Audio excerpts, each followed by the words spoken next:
In part 1, I created the initial preamp dry sounds that are comparable to my large rig's preamps, and also figured out a wet-dry routing technique. Now I'm going to continue by creating a few more blocks that cover boost and compression. Here are the additional pedals I'm using in my large rig for that. The compressor only gets used when I'm playing the clean preamp. It's set so that single note phrases stand out with a volume boost, and strumming remains at about the normal level. The CAE boost is a clean boost. It drives whatever preamp I put after it a little harder and also brightens up the signal some. The luxury drive is a boost and an overdrive. You'll notice that I keep this at its lowest setting. Even with that, it's adding 3 dB of boost and some light overdrive.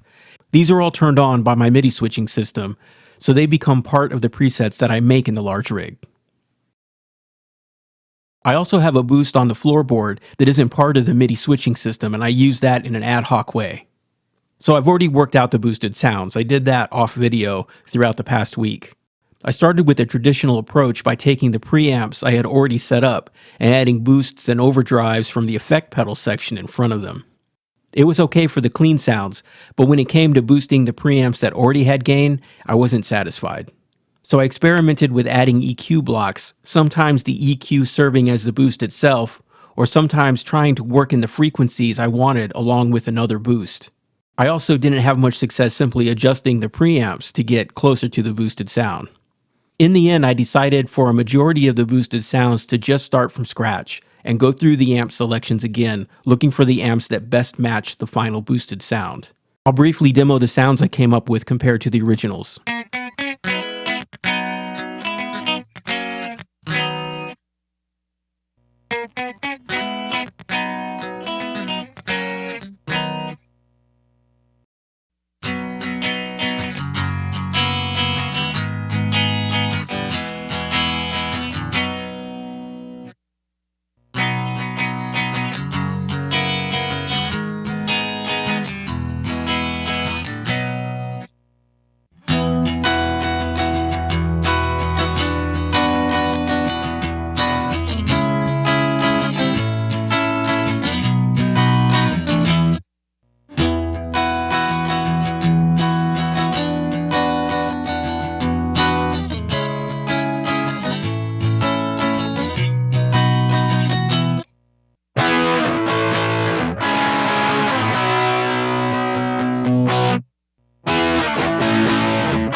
Time now to begin creating all the presets for the songs that our band plays.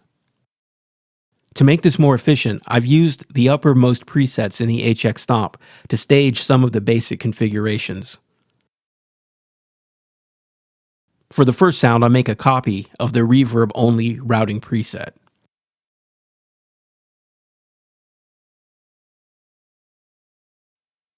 This establishes the basic routing building blocks for a new preset. The reverb block is already set for my basic room reverb sound. All I have to do now is find the block for the preamp I want in this preset and copy from it.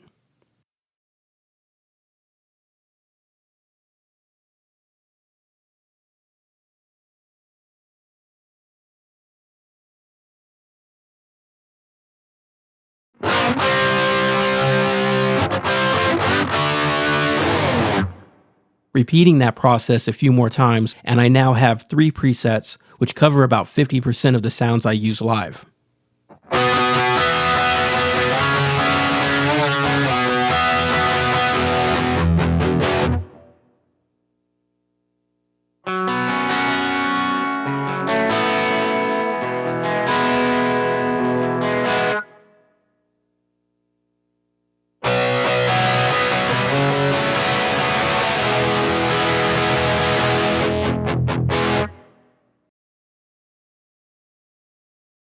Here's a block I created with my boosted overdrive preamp, a chorus, and room reverb.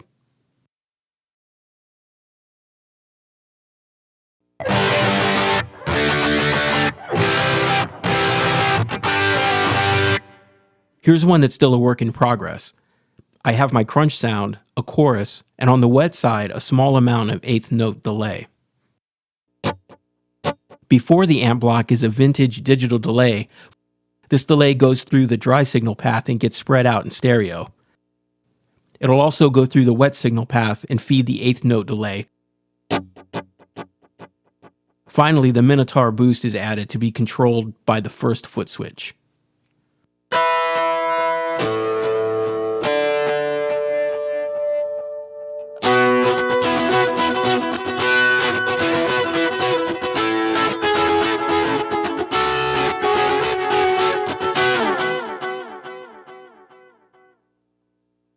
Now that I have a handful of presets saved, this is a good time to start working out the MIDI control. My large rig uses a 12-button liquid foot, and I already have an 8-button version that I keep for backup purposes. It'll be perfect for the smaller rig. The backup even shares the programming with the larger version, so I already have a huge head start on using this as the controller for the new rig. I'll convert the switching for a song called Crazy over to the HX Stomp. Here's the first preset for the song that I've already made.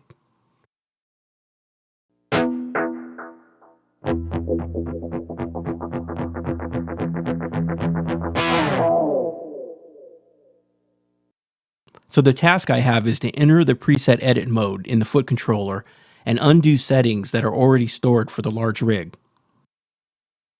Stepping through all of the instant access controls which enable the preamps, boosts, and other effects pedals, I set them all to off. Setting them to off is like telling the foot controller to send no MIDI at all for those options. I don't need the foot controller sending out extra messages that the devices in this new rig won't understand. The next menu determines which preset changes are issued to each device. There's only one device now, the HX Stomp. I set the command to send on channel 1 and the preset number I want recalled in the stomp.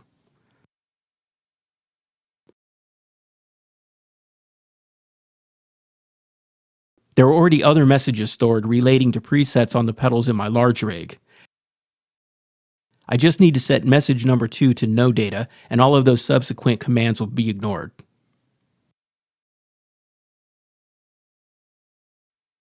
The second preset in the song is one I call Crunch Cloud. I'll follow the same steps for updating that preset.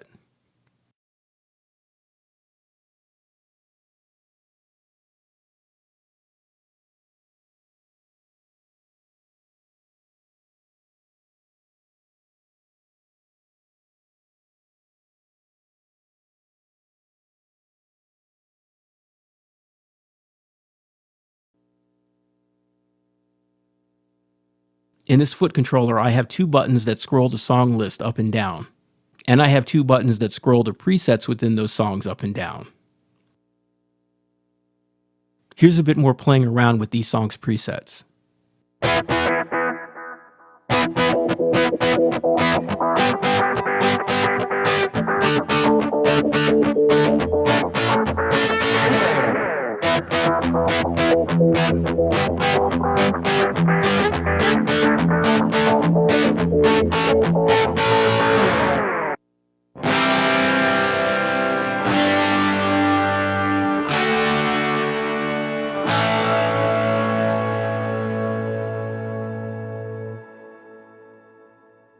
I've also noticed that the trail setting in the delay and reverb is not doing what I hoped it would.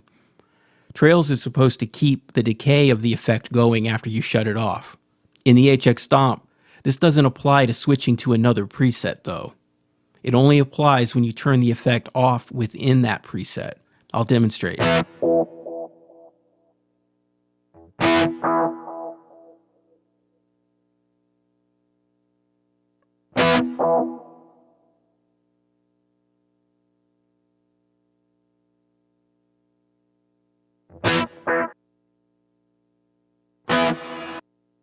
That's just one of those compromises I'll need to make. These things are easy to take for granted in my large rig, and I didn't even think about it before I got to this point. One nice surprise was the switching speed using MIDI. All this time I've been using the HX Stomp knob control, I've been noticing a lag that occurs when I switch presets. Now I've found out that the lag isn't there as much when switching via MIDI. It makes sense because when you're scrolling through presets, you have to pause on one for 20 milliseconds or so for the unit to understand that you want to stay there. Otherwise, it would be trying to load all the presets you were dialing through. Here's the difference.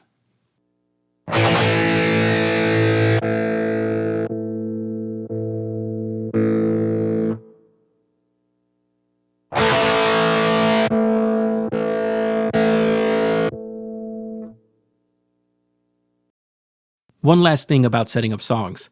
Even though this looks like a lot of work, it's actually less than it seems. Each song constructed in the Liquid Foot can share the same preset with other songs, so as I create a more common preset in the Foot controller, like my distortion room sound, every song that uses it is instantly updated. 3 of my presets are actually used for more than 50% of my songs, so I was halfway done in a matter of minutes. For expression control, I'm going with the same device that I use on the large board, a Source Audio Reflex. It can send MIDI commands and CV signals to a multitude of pedals at once. Even the MIDI implementation is all stored on board. It doesn't need to rely on a host MIDI controller. I can store presets and recall them via MIDI, which means the pedal can be set up to perform in practically any conceivable way and jump to that configuration instantly. Just a side note, this unit was unfortunately discontinued because I guess demand was low, but they're still out there to pick up in stores. I've been meaning to get a spare anyway, so building this new board was the opportunity I needed. I'll test this out by setting up a pedal volume control via MIDI on the Sweep Echo preset I was working with earlier.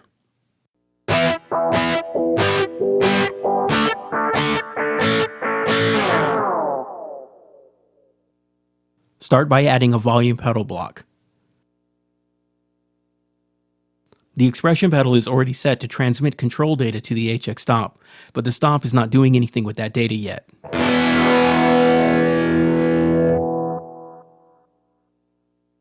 Holding down a parameters button for a second takes you over to the control page, where you'll find a simple to use Learn feature. If that's done correctly, we should see the position parameter move with the pedal.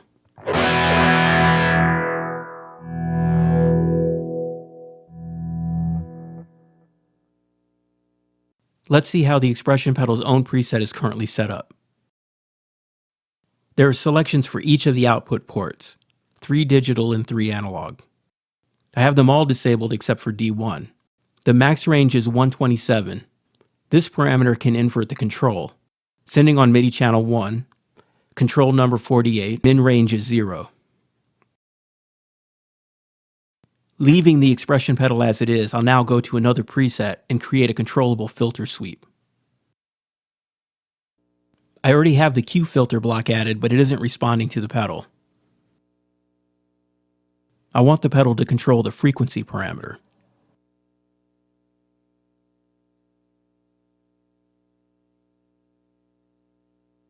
I can also set the minimum range in either the HX Stomp or the expression pedal. It's clearer for future reference to set it in the HX Stomp. Now we should see the pedal adjust the frequency parameter, but never take it all the way to 0.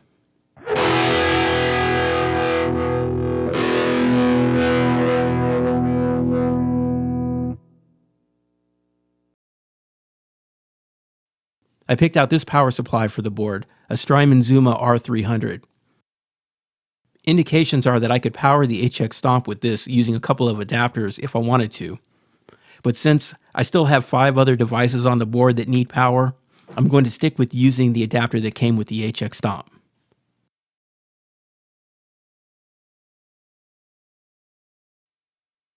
The last couple days I've been busy putting all the pieces together, and now I have the final board built. Here's all the pieces I haven't discussed yet. In my large rig, I have a final EQ and volume adjustment at the end of both the wet and dry signal chains. I use those for making changes at each venue based on how muddy or piercing the sound is. When I first saw that the HX Stomp had a global EQ, I thought it would be perfect for using it that same way on the dry signal. As it turns out, however, the global EQ only affects the sound on the main output. It doesn't affect the send output, which I'm using for my dry signal. So I had to add an EQ pedal. It's really better this way anyhow. It works almost identically to my large board, which is what I wanted in the first place. Here are some wet signal adjustments.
This Mesa 5-band EQ, which is the same kind that I use on my large board, is now the dry signal master volume and EQ.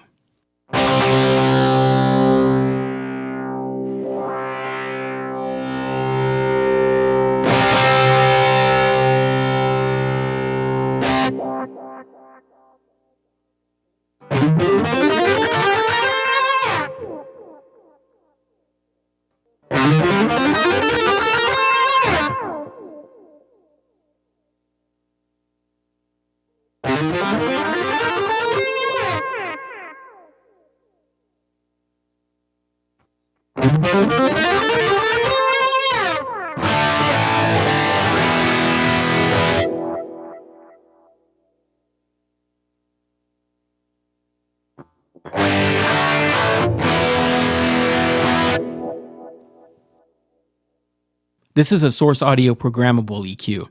I use one of these on my large board to normalize the input signal of different guitars. I bought one to go with the small board too, but as you can see, there isn't space. I'm still going to use it, but it'll be off to the side. Since all these videos have focused on using just my main guitar, I haven't needed it yet. The last pieces I have are there for tempo control and looping. The tempo is a master clock. It keeps backing tracks and loops in sync across several other devices. This button starts or stops the clock, while this button readies or arms the track.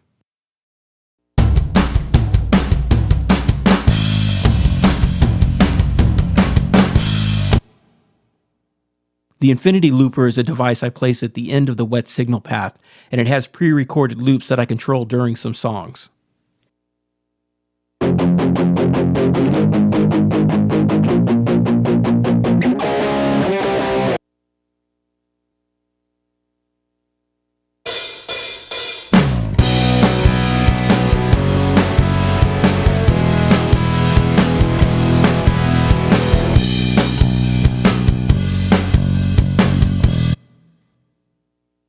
That does it. All I have left is the process of creating presets for every song in our set, and I'll also be tweaking the sounds from here to make them work the best I can within a complete mix.